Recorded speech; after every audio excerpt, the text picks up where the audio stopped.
नमस्कार बंधुरा आमार रान्नाघरे आपनादेर सकलके स्वागत। आमी आबारो एसे गेছি একটি নতুন রেসিপি নিয়ে। এটা আমি নতুন বলবো না, আমি আজকে একটা সিক্রেট টিপস জানাবো পায়েস বানানোর।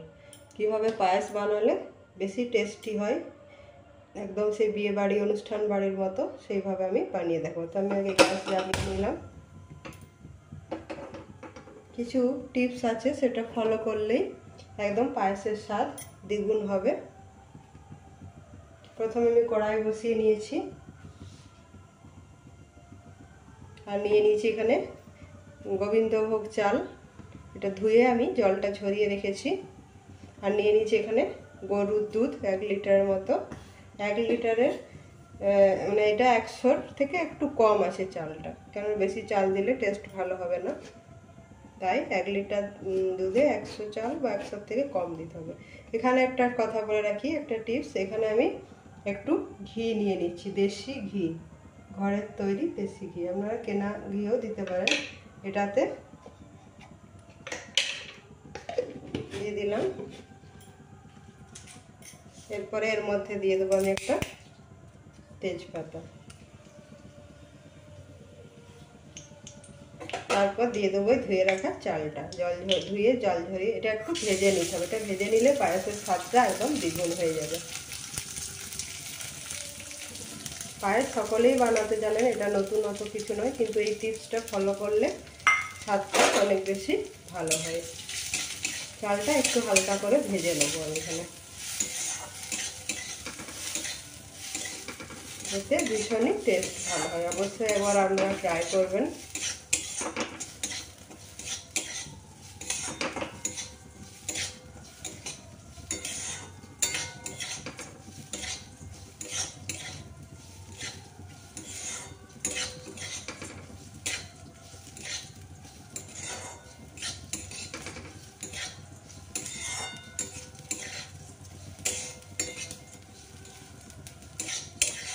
গরুর দুধ না থাকলে আমুল দুধ বা গুঁড়ো দুধ দিয়েও করতে পারেন, কিন্তু একটু গরুর দুধ দিলে টেস্ট বেশি ভালো হয়।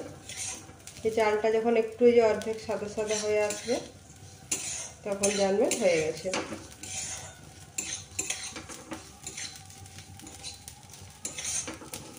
আমার হয়ে গেছে ভাজা। এরপরে আমি দুধটা ঢেলে দেবো।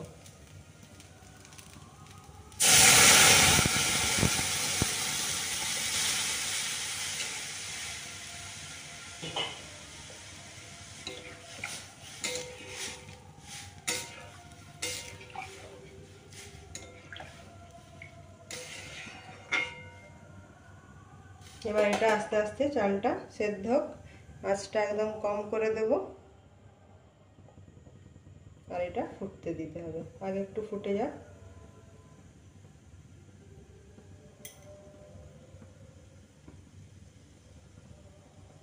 এটা চালটা সেদ্ধ হওয়া পর্যন্ত আমাদেরকে ওয়েট করতে হবে। যে প্রায় সেদ্ধ হয়ে এসেছে চালটা, হয়ে এসেছে। এরপরে আমি এই পর্যায়ে দিয়ে দেবো কাজু কিশমিশটা।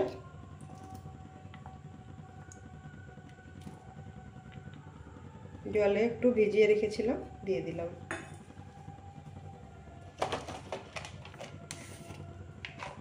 আর দিয়ে দিচ্ছি দুটো বড় এলাচ, একটু ছেঁচে নেব।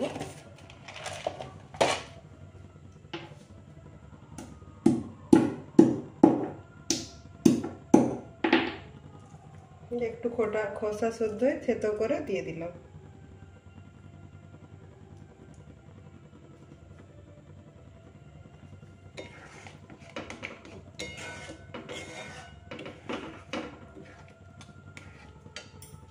এখানে আরেকটা টিপস আমি বলে রাখি, চিনির বদলে যদি আপনারা বাতাসা দিতে পারেন তাহলে পায়েসের স্বাদ অনেক বেশি ভালো হয়। কেন বাতাসাটা দিলে জল কাটে না, চিনিটাতে যেমন জল কেটে যায়, বাতাসাটা দিলে বেশ একটা আঠা আঠা ভাব হয়, খেতে খুব ভালো লাগে। এই কিছু টিপস যদি মেনে পায়েস বানানো যায় তাহলে পায়েসের স্বাদ অনেক বেশি ভালো হয়।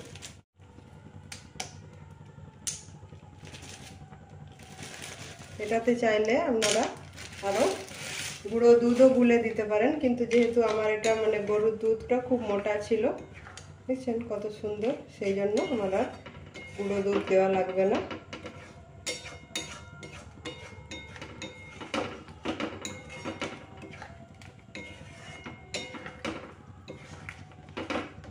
আবার একটু যদি সামান্য দিয়েও দেওয়া যায় তাহলে আরও ভালো টেস্ট হবে।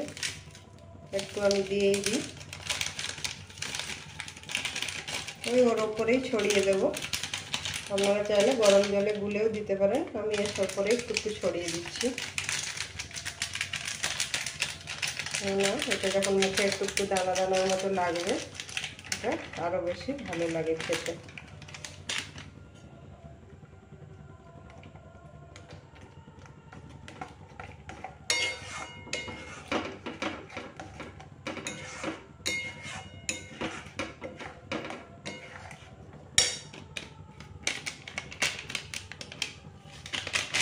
পুরোটাই দিয়ে দিলাম।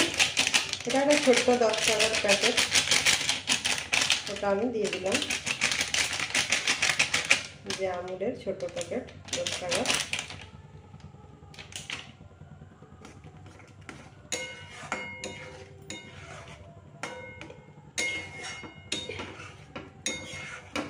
এইভাবে বানিয়ে দেখবেন, অবশ্যই পায়েসের স্বাদ দ্বিগুণ হয়ে যাবে, খেতে ভীষণই ভালো লাগে। আর আমার রেসিপি যদি আপনাদের ভালো লেগে থাকে অবশ্যই লাইক করবেন, বন্ধুদের মধ্যে শেয়ার করে দেবেন। আর যারা এখনও সাবস্ক্রাইব করেননি তারা নতুন নতুন রেসিপি পেতে অবশ্যই আমার চ্যানেলটিকে সাবস্ক্রাইব করে রাখবেন। ধন্যবাদ। আর একটু ফুটে যায়, একটু বাতাসাটা দিলাম, এটা একটু গলতে সময় লাগবে। আর মিষ্টিটা নিজেদের পছন্দ মতো দেবেন, হালকা। আর যারা বেশি মিষ্টি খান বেশি মিষ্টিও দিতে পারেন। আমি এখানে মিডিয়াম রেখেছি।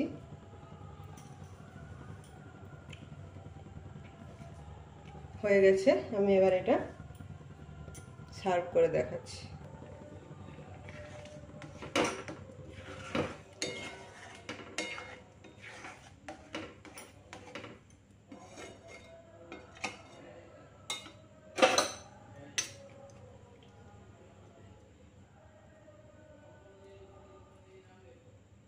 ভীষণ খেতে সুন্দর হয়,